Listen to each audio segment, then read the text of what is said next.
Fauzia Kameli, mahasiswi IAIN Surakarta, program studi Pendidikan Agama Islam, Fakultas Ilmu Tarbiyah. Teman-teman, saya di sini akan menampilkan video terkait dengan strategi pembelajaran SKI kelas 12 SMA atau MA dengan materi strategi dakwah Islam di Nusantara. Selamat menyaksikan.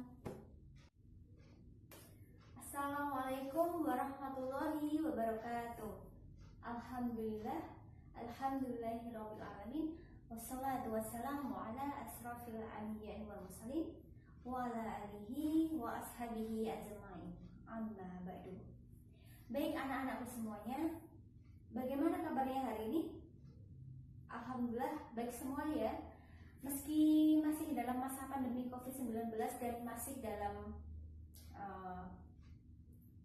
proses sekolah daring atau online, tetap semangat untuk saling bertolabul ilmi, saling memberikan manfaat kepada teman-teman semuanya.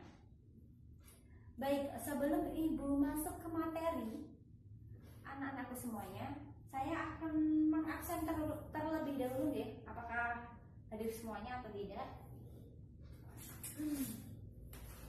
Baik, yang pertama Sultan Akbar Albana hadir? Hadir Yang kedua TH Aulia Kameli hadir? Hadir. Ramadhani Nurlaili hadir? Hadir. Zakia Salsabila hadir? Hadir Ihdan Mustahuroyan hadir? Hadir. Alhamdulillah hadir semua Semoga sehat selalu, tetap jaga kesehatan Baik, ibu akan langsung masuk materi saja. Kita hari ini akan membahas materi tentang sejarah kebudayaan Islam, tentang strategi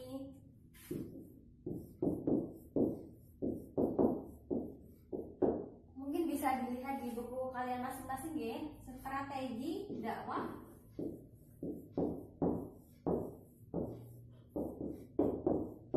Islam di Nusantara.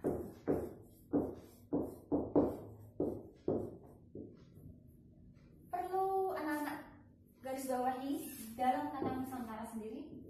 Nusantara berarti masuk dalam negara Indonesia anak-anak. Indonesia, negara kalian sendiri Baik, sebelum ibu menjelaskan secara luasnya, secara detailnya, sebenarnya strategi sendiri itu apa sih? Kalau menurut anak-anak sekalian, ada yang tahu mungkin? Baik, strategi sendiri adalah suatu cara.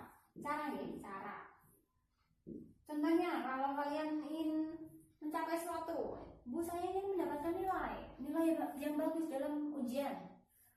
Bagaimana caranya, Bu? Nah, cara itu adalah strategi dalam mencapai nilai agar nilai kalian itu bagus. Caranya bagaimana? Ya belajar seperti itu, belajar yang baik, belajar yang sungguh-sungguh, belajar yang rajin, seperti itu anak-anak. Jadi cara dakwah Islam di Nusantara, penyebarannya itu seperti apa? Dan siapa saja sih tokoh-tokohnya dalam melakukan penyebaran Islam di Nusantara atau di Indonesia? Baik, dari pembahasan tentang masuknya Islam di Nusantara atau Indonesia sendiri, dapat dipahami bahwa masuknya Islam di Nusantara atau di Indonesia sendiri itu secara periode, dibagi periode-periode, jadi tidak secara langsung seperti itu anak-anak. Bisa kalian lihat di buku kalian masing-masing juga sambil mendengarkan penjelasan dari ibu ini. Baik, langsung saja ke poin-poinnya. Poin-poinnya itu apa saja ibu? Poin-poinnya adalah strategi atau cara apa saja sih cara yang dilakukan oleh tokoh-tokoh terdahulu tentang atau dalam melakukan penyebaran secara luas di Nusantara atau di Indonesia sendiri? Yang pertama, strategi atau caranya yaitu dengan melakukan perdagangan.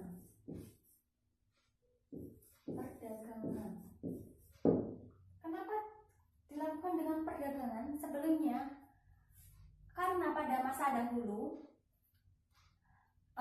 masyarakat Arab atau orang-orang Arab dahulu itu datang ke Indonesia melakukan suatu perdagangan atau apa yang dinamakan jual beli di Indonesia, yang namanya itu wilayahnya itu apa? Wilayah dari Gujarat, datang ke Indonesia. Nah, karena mayoritas masyarakat Arab kan mayoritas agamanya Muslim ya anak-anak ya. Jadi mereka melakukan perdagangan di wilayah Indonesia sendiri. Baik anak-anak, yang pertama yaitu perdagangan, dia tadi sudah Ibu jelaskan secara singkatnya. Strategi atau media perdagangan ini dilakukan pada tahun 7 Masehi hingga dengan abad ke-16 Masehi. Cukup lama ya, 7 sampai 16 Masehi, yang dilakukan oleh awal mulanya dilakukan oleh masyarakat Arab sendiri. Mereka datang langsung ke Indonesia melakukan perdagangan, sehingga selain melakukan perdagangan, mereka menjadikan sarana perdagangan itu sebagai istilahnya seperti nyambi ya, kalau bahasa Jawanya ya, nyambi, disambi, untuk dakwah Islam, untuk menyebarkan Islam di Jawa. Karena pada masa dahulu itu kan masyarakat Nusantara atau masyarakat Indonesia sendiri itu kan masih rendah akan ilmu agamanya ya, seperti itu. Langsung saja yang kedua. Yang pertama perdagangan, perlu diingat ya. Kemudian yang kedua melalui perkawinan.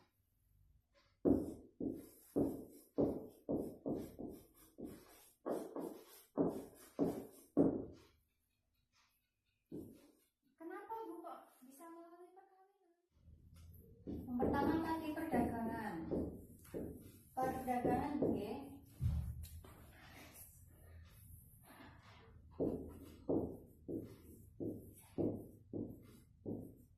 Kemudian yang kedua apa anak-anak?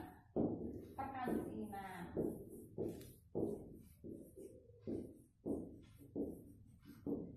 Tadi ini pada tahun 7 sampai 16 abad Masehi.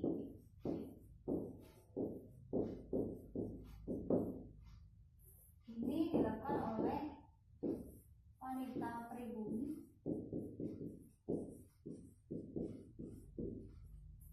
dengan para pedagang atau saudagar dari Timur Tengah ya anak-anak.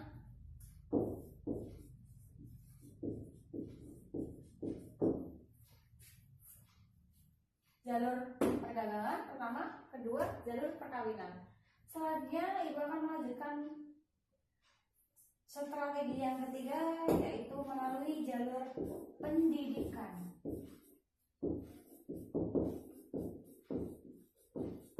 Melalui jalur pendidikan, proses penyebaran Islam di Nusantara atau di Indonesia sendiri dilakukan juga melalui media pendidikan yang dilakukan oleh para para ulama. Dengan cara seperti apa Bu? Para ulama ini melakukan atau menyebarkan ajaran Islam di Nusantara atau Indonesia melalui jalur pendidikan dengan cara membangun sebuah lembaga, yaitu lembaga pesantren. Mungkin di zaman sekarang sudah banyak ya lembaga-lembaga pesantren, lembaga pendidikan yang basicnya pesantren. Ulama membangun lembaga pesantren.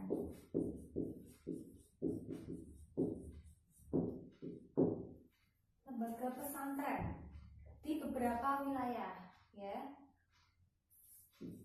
Jadi tidak hanya perdagangan, perkawinan dan pendidikan, namun juga dilakukan tidak hanya perdagangan, perkawinan, namun juga dilakukan dengan pendidikan yang dilakukan oleh para ulama terdahulu dengan membangun lembaga, yaitu lembaga pendidikan yang berbasis pesantren ya. Baik, bisa dilihat juga di buku anak-anak sekalian. Dalam melakukan atau menyebarkan ajaran Islam di Nusantara atau Indonesia, para ulama membangun lembaga pendidikan yang di situ, di dalam lembaga pesantren ini ditanamkan nilai-nilai ajaran Islam mulai dari dasar sampai dengan ilmu-ilmu yang lain seperti ilmu adab atau akhlak dan ilmu ibadah seperti itu. Jadi tidak hanya ilmu keyakinan saja, ilmu akidah saja. Jadi tidak hanya ilmu akidah ya. Ada pun mereka menyebarkan ajaran Islam dengan menyampaikan ajaran-ajaran lain seperti ilmu akidah, akhlak, ibadah atau fikih seperti itu. Baik anak-anak sekalian, yang ketiga yaitu pendidikan yang didirikan oleh para ulama. Kemudian dengan membangun lembaga ya pendidikan, yaitu lembaga pesantren. Jadi ulama sendiri di sini itu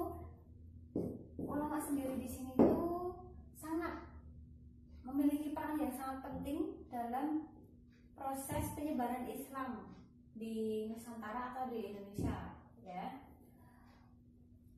Karena dengan adanya ulama di lembaga pendidikan sendiri atau lembaga pesantren menjadikan proses pencerdasan masyarakat di Indonesia itu menjadi baik ya. Dengan adanya lembaga pesantren yang didirikan oleh para ulama menimbulkan ketertarikan bagi para masyarakat di Nusantara atau Indonesia dalam memeluk ajaran Islam. Itu. Adapun lembaga pesantren di Jawa yang didirikan oleh Sunan Giri, Sunan Ampel. Sunan Ampel sendiri itu didirikan oleh Raden Rahmat di Ampel Denta, ya. Ingat ya. Baik. Jadi lembaga pendidikan itu sangat penting nih dalam proses penyebaran ajaran Islam di Nusantara sendiri. Baik, lanjut yang keempat yaitu melalui jalur. Oke, dari ketiga jalur penyebaran Islam di Nusantara atau Indonesia, ada pula jalur keempat yaitu melalui jalur tasawuf. Jalur tasawuf sendiri juga memiliki peran yang sangat penting dalam proses penyebaran Islam di Nusantara atau di Indonesia sendiri anak-anak. Karena dengan adanya tasawuf ini menjadikan menjadikan pemikiran para masyarakat itu menjadi paham akan dakwah yang disampaikan oleh para tokoh-tokoh terdahulu dalam menyebarkan ajaran Islam. Bentuk Islam yang diajarkan kepada para penduduk, bentuk ajaran Islam yang disampaikan oleh para ulama kepada penduduk pribumi mempunyai persamaan dengan alam pikiran mereka yang sebelumnya itu memeluk agama Hindu, kemudian menjadi memeluk agama Islam, sehingga ajaran Islam sendiri itu dengan mudah itu diterima oleh para masyarakat pribumi yang terdapat di Nusantara atau di Indonesia. Di antaranya terdapat para sufi yang menyebarkan dakwah di Nusantara atau Indonesia melalui jalur tasawuf. Jadi jalur tasawuf itu disebarkan oleh para ulama Indonesia. Jadi jalur tasawuf itu dilakukan oleh para ulama Indonesia di Nusantara dalam menyebarkan ajaran Islam kepada para penduduk pribumi. Di antaranya tokoh-tokohnya yaitu tokoh sufi ya, sufi yang memberikan ajarannya yaitu Hamzah Fansuri, ada di buku ya.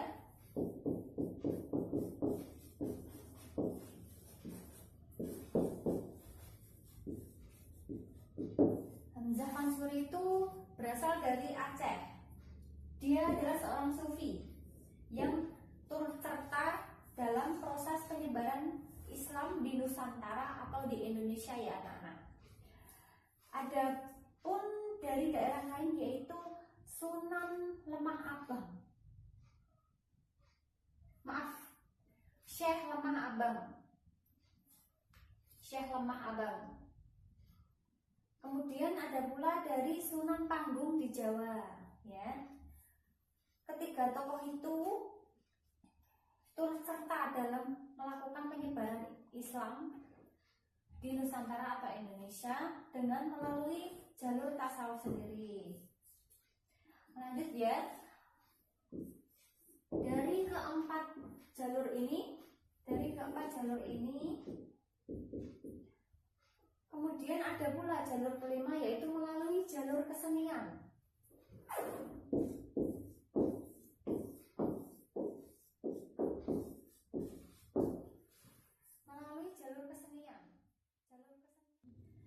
Yang kelima yaitu melalui jalur kesenian.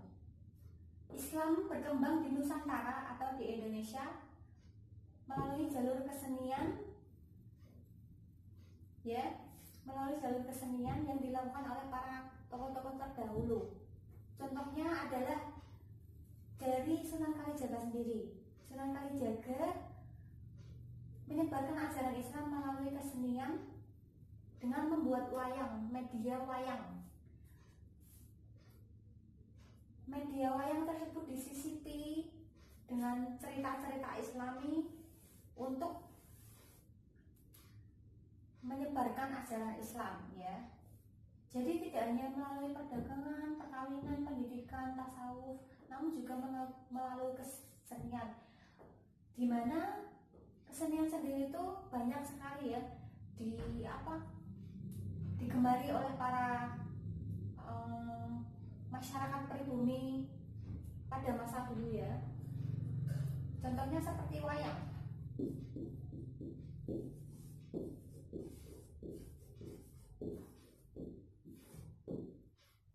Wayang identik dengan bahasa Jawa. Jadi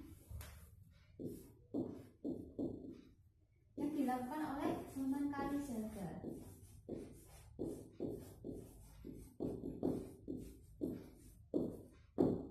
Sunan Kalijaga. Bagaimana cara menerapkan wayang ini agar bisa menjadi media dalam proses penyebaran ajaran Islam? Sunan Kalijaga melakukannya dengan menyampaikan isi-isi cerita dari wayang itu disisipi dengan materi-materi atau ajaran-ajaran Islam seperti 2 kalimat syahadat, sehingga adanya wayang ini masyarakat pribumi menjadi tertarik dengan Islam dan melakukan 2 kalimat syahadat. Dengan melakukan 2 kalimat syahadat, mereka menjadi muslim melalui jalur kesenian yang diterapkan oleh Sunan Kalijaga. Seperti itu. Baik. Sampai jalur kelima ya. Perdagangan, perkawinan, pendidikan, tasawuf, kemudian kesenian. Yang terakhir yaitu melalui jalur politik. Jalur politik.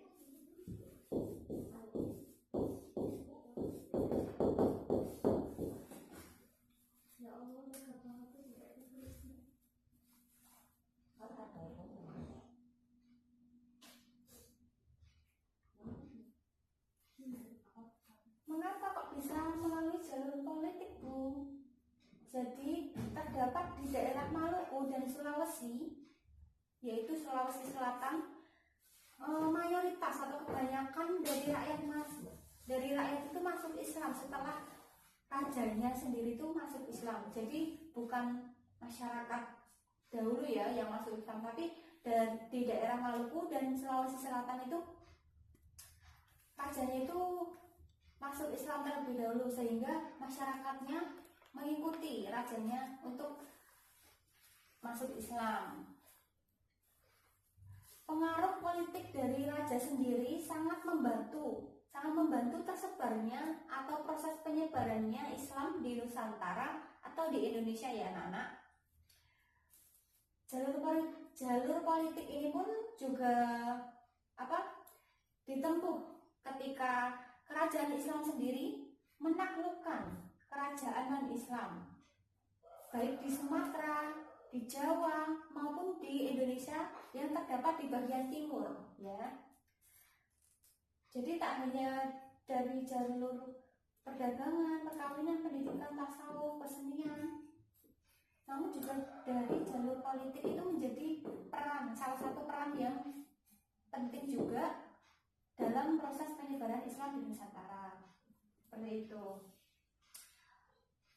Mungkin itu saja ya anak-anak materi hari ini mengenai strategi dakwah Islam di Nusantara atau Indonesia yang melalui dari keenam jalur, yaitu perdagangan, perkawinan, pendidikan, tasawuf, kesenian, kemudian yang terakhir ada jalur politik. Seperti itu. Itu saja anak-anak materi di hari ini yang dapat Ibu sampaikan.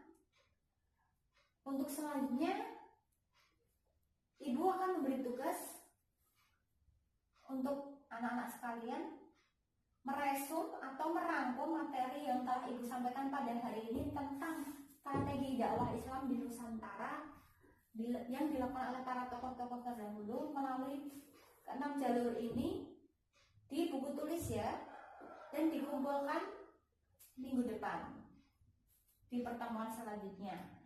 Mungkin itu saja ya anak-anak yang dapat Ibu sampaikan. Bila ada salah kata mohon maaf. Semoga ilmu yang Ibu sampaikan hari ini menjadi manfaat bagi kalian semua untuk belajar ya. Cukup sekian dari Ibu. Billahi taufiq wal hidayah. Wassalamualaikum warahmatullahi wabarakatuh.